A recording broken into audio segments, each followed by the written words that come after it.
Bonjour mes amis, 6 blessures qui empêchent d'aimer et d'être aimé, qui nous bloquent dans nos comportements inadaptés pour accéder à ce que nous voulons, c'est-à-dire aimer et être aimé. Et je le rappelle, aimer et être aimé, c'est possible pour tout le monde. Il n'y a pas des gens pour qui c'est possible et d'autres pour qui c'est pas possible. Il y a simplement des personnes qui ont des comportements adaptés à l'amour et d'autres qui ont des comportements inadaptés à l'amour et la progression, c'est de vous faire passer du groupe des inadaptés au groupe des adaptés.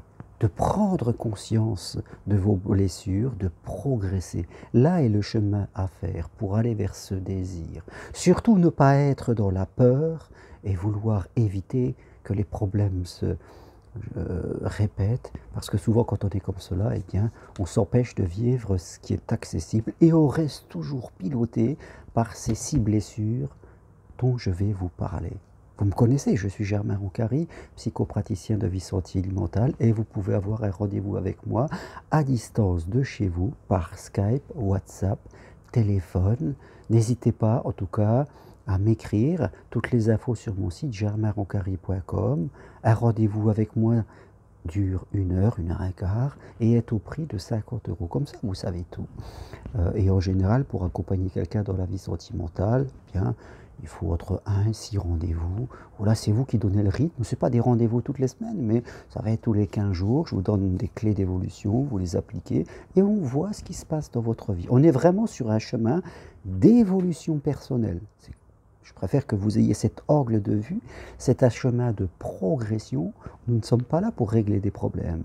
Nous sommes là pour trouver des solutions. D'accord? C'est très important, je tiens à cette façon de voir les choses. Donc, oui, la première des blessures, la blessure qui est dans toutes les autres blessures, dans les 5 que je dirai après, mais celle-là, c'est je dirais, celle qui est présente partout, c'est la blessure de la dévalorisation.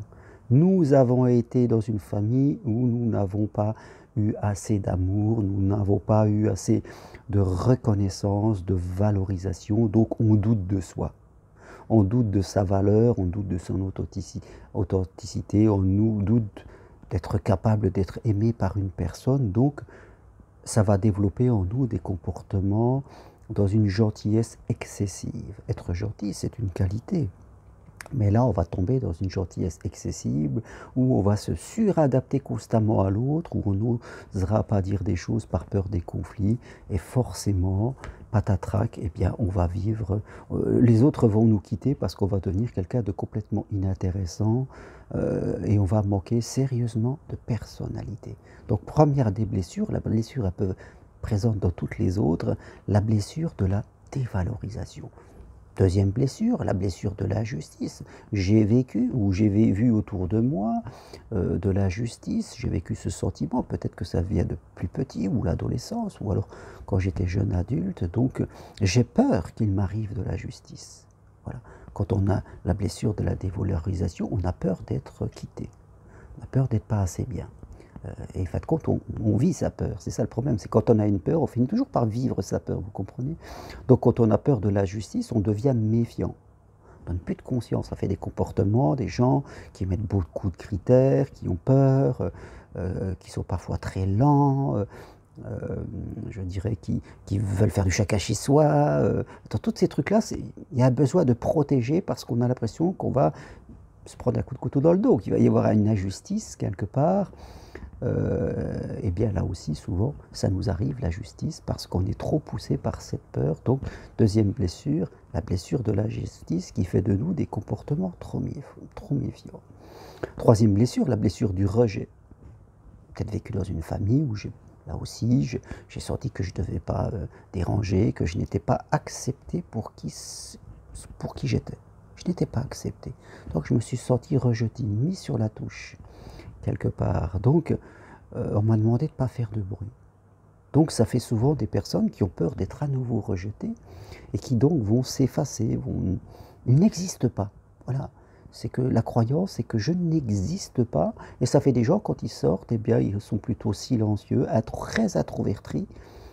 Et ils n'osent pas se mettre en avant, ils n'osent pas parler. Et en fin de compte, on ne les voit pas, on ne les voit pas. Ils vivent dans leur petite bulle et c'est très très difficile après de sortir si on veut rencontrer l'amour, d'aller vers les autres, c'est très compliqué parce qu'on a cette blessure du rejet qui nous empêche de sortir, et parce que être dans la bulle, c'était la solution qu'on a du mal à dépasser. Donc, troisième blessure, la blessure du rejet. Quatrième blessure, la blessure de la trahison, qui peut être un peu proche de la justice, même si elle a quelques nuances. La blessure de la trahison, voilà, il y a eu une trahison, j'ai vu ma famille ou j'ai vécu moi-même, il y a vraiment cet aspect que on m'a fait un coup dans le dos, donc je deviens contrôlant. Celui qui est dans la justice devient méfiant. Celui qui est dans la trahison devient contrôlant. Alors les deux sont proches. Quelquefois on peut hésiter, mais l'important est ailleurs. C'est qu'on devient contrôlant, on va encore plus loin que la méfiance, on devient presque psychorigide, hein, je dirais. Tout a besoin d'être planifié, d'être organisé. Mais ça, c'est valable dans toute notre vie. C'est pas seulement valable en amour. Vous voyez, nous sommes des gens prévoyants.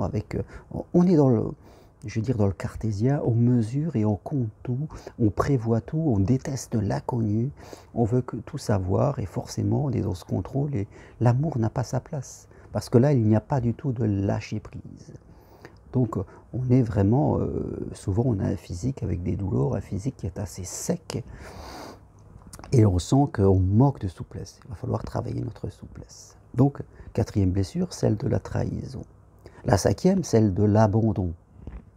Alors c'est pas qu'on nous abandonne au bord de la route, mais souvent peut-être que nos parents étaient absents, ou alors un des parents est parti, on nous a mis chez la grand-mère, je sais pas, voilà, puis après on a été quitté plusieurs fois, tout ça, ça s'est ressassé, donc on a peur d'être abandonné, et ça provoque chez nous cette peur d'être abandonné, d'être quitté tout simplement.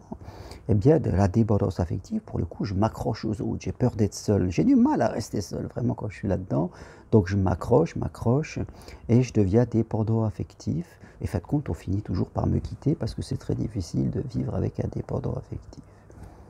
Et la sixième de ces blessures, la dernière, la blessure de l'humiliation, ce qu'on appelle, alors c'est pas forcément humilié au sens le plus pur du terme, quoique ça peut arriver, mais dans mon enfance, j'ai pu vivre, c'est vrai que ça peut arriver des attouchements sexuels, ou alors on m'a vraiment méprisé, vous voyez, ah, ça va plus loin que la dévalorisation, c'est l'humiliation devant les autres, tout cela. Donc vraiment, non seulement je n'ai pas été valorisé là, mais pour le coup, je me sens encore plus loin que dévalorisé, humilié, je ne vaux rien, quoi. Donc je ne mérite pas d'aimer, d'être aimé. Et là, je vais mettre en place un comportement souvent d'auto-sabotage. Même si quelqu'un veut vivre avec moi, je vais y aller peut-être, puis après je vais tout faire, je vais auto-saboter, je vais vouloir tester l'autre, je vais commencer à détruire tout ce que je veux, je vais détruire mon désir, parce qu'il y a cette blessure de l'humiliation et cette croyance profonde que je ne mérite pas d'être aimé, donc ça ne sert à rien, autant tout détruire. Donc, je rappelle ces 6 blessures, hein, la blessure de la dévalorisation qui nous fait avoir des comportements trop gentils parce que nous avons la peur d'être quittés, la blessure de l'injustice qui nous fait avoir des comportements trop méfiants parce que nous ne voulons plus vivre la justice, la blessure du rejet qui nous fait avoir des comportements trop effacés parce qu'on a la croyance que eh bien, on ne doit pas déranger, qu'on n'existe pas. La blessure de la trahison qui nous fait avoir des comportements trop contrôlants parce qu'on a la croyance qu'il faut tout maîtriser, sinon on va nous faire un coup dans le dos. La blessure de l'abandon qui nous rend trop dépendants affectifs de l'autre, on s'accroche parce qu'on est poussé par la peur d'être quitté, forcément on finit par l'être.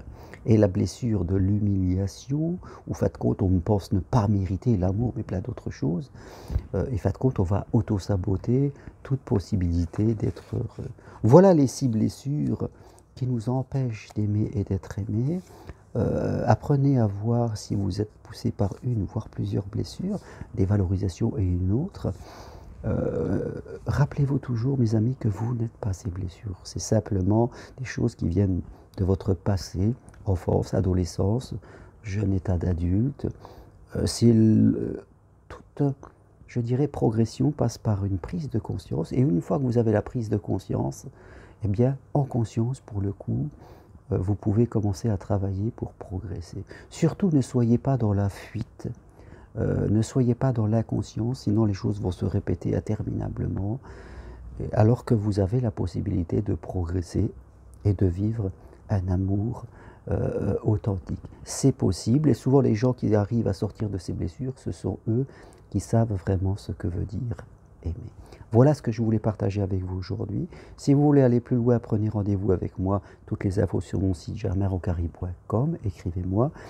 Et venez marcher à la prochaine marche d'évolution sur Compostelle, du 11 au 14 septembre dans le merveilleux village de Saint-Guilhem-le-Désert.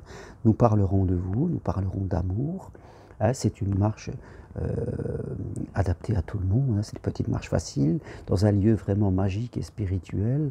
Donc sachez sortir de votre, je dirais, environnement pour apprendre. Voilà, n'ayez pas peur, soyez dans la confiance, soyez dans la foi, soyez dans l'amour, si je pourrais dire comme cela. Merci, à bientôt et au revoir.